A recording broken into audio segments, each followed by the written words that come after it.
స్నేహమే వరం ఈ భావమే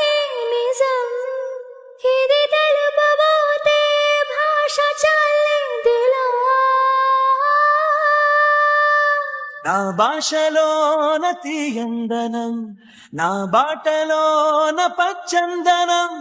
పసిపాపలాగా నవ్వే గుణం నీ వల్లే వెలిగింది నా నీడ నీ నీడలోనే చేరాలని